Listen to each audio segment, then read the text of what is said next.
Bismillahirrahmanirrahim. Assalamualaikum warahmatullahi wabarakatuh. Perkenalkan, nama saya Eni Desiani dari kelas D English Education Department Universitas Negeri Makassar. Nah, pada kesempatan kali ini saya akan mempresentasikan hasil dari paper individu saya yang berjudul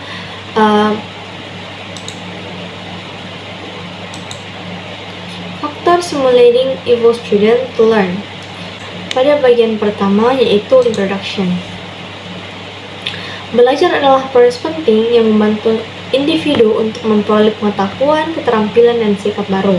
Namun, tidak semua siswa sama-sama termotivasi untuk belajar. Nah, ada beberapa faktor yang merangsang siswa untuk belajar lebih efektif. Pada paper ini, saya akan membahas beberapa faktor kunci yang memainkan peran penting dalam merangsang siswa untuk belajar. Nah, pada bagian selanjutnya yaitu discussion.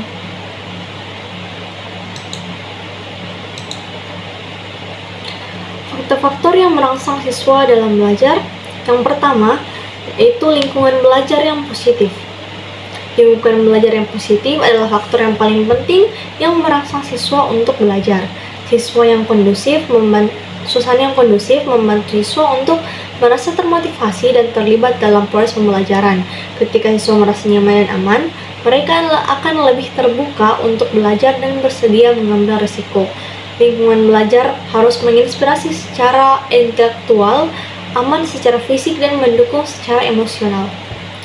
Pengelolaan lingkungan belajar adalah upaya sadar atau keterampilan seorang guru untuk menciptakan, mengatur, dan memelihara kegiatan proses belajar dan mengajar secara sistematis dan kondusif yang mengarah pada penyiapan fasilitas dan alat peraga, penataan ruang belajar, mewujudkan situasi atau kondisi proses belajar mengajar berjalan dengan baik dan tujuan kurikulum dapat tercapai.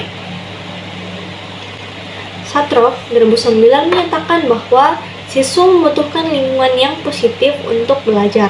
Oleh karena itu, berikut ini akan menjelaskan strategi pengelolaan kelas secara umum, yaitu yang pertama ada pengelolaan kelas yang efektif dengan menggunakan gaya pengelolaan kelas yang demokratis. Berasal dari gaya Diana 1971. Guru demokratis memiliki siswa yang cenderung percaya diri, rukun dengan teman sebayanya, dan menunjukkan harga diri yang tinggi, serta mendorong siswa untuk menjadi pemikir dan pelaku yang mandiri, namun tetap melibatkan pemantauan yang efektif. Selanjutnya yang kedua, adanya pengelolaan kelas yang tidak efektif atau yaitu otoriter dan permisif. Gaya manajemen kelas otoriter bersifat membatasi dan menghukum. Guru otoriter menempatkan batasan dan kontrol yang ketat pada siswa. Siswa di kelas otoriter cenderung pasif, tidak mampu memulai aktivitas, dan memiliki keterampilan motivasi yang buruk.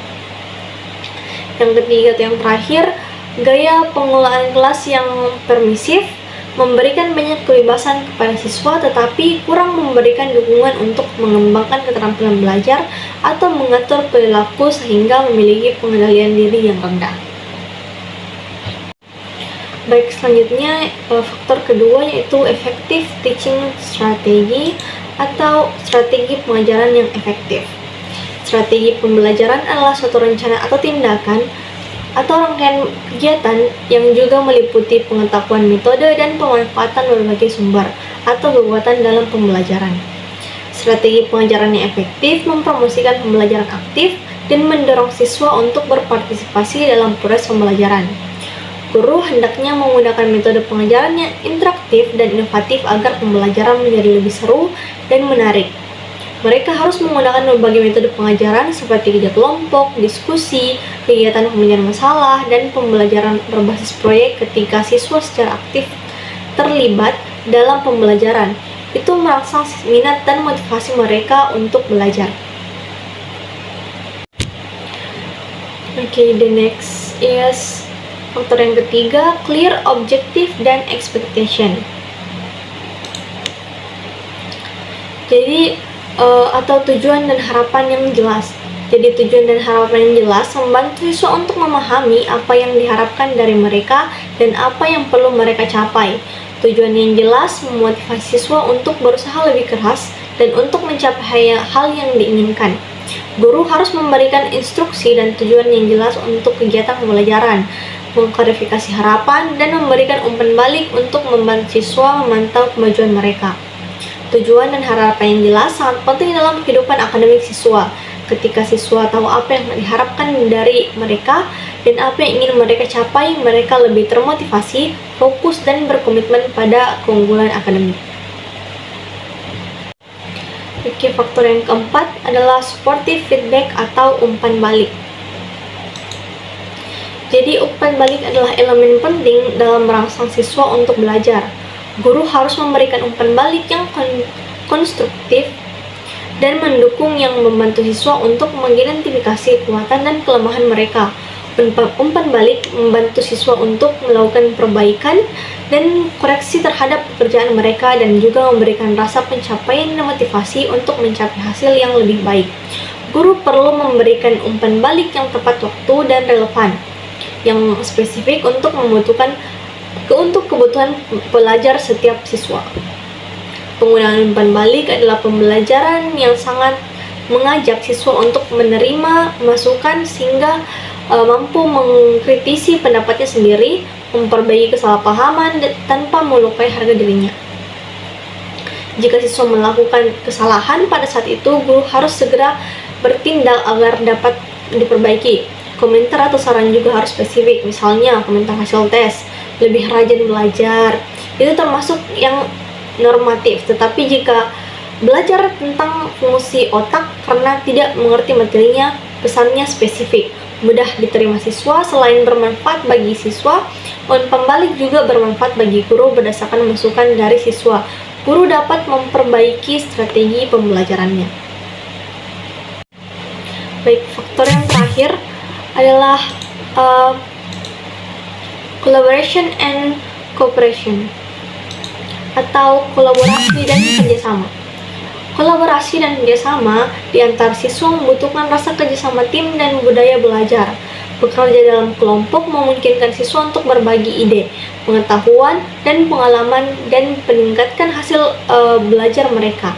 Dengan bekerja sama dan berkolaborasi dengan baik, siswa mengembangkan keterampilan interpersonal yang penting untuk mengembangkan pribadi dan profesional mereka. Baik, dari penjelasan di atas, saya dapat mengambil kesimpulan bahwa merangsang siswa untuk belajar adalah proses yang kompleks. Banyak faktor yang berkontribusi terhadap motivasi dan keterlibatan siswa dalam proses pembelajaran. Lingkungan belajar yang positif, strategi belajar yang efektif, tujuan dan harapan yang jelas, umpan balik yang mendukung, serta kolaborasi dan kerjasama adalah beberapa faktor kunci yang memainkan peran penting dalam merangsang siswa untuk belajar. Dengan menerapkan faktor-faktor tersebut dalam proses pembelajaran, guru dapat meningkatkan motivasi dan keterlibatan siswa secara signifikan yang mengarah pada peningkatan hasil belajar. Okay, I think that's all for me. Thank you for your attention. Wassalamualaikum warahmatullahi wabarakatuh.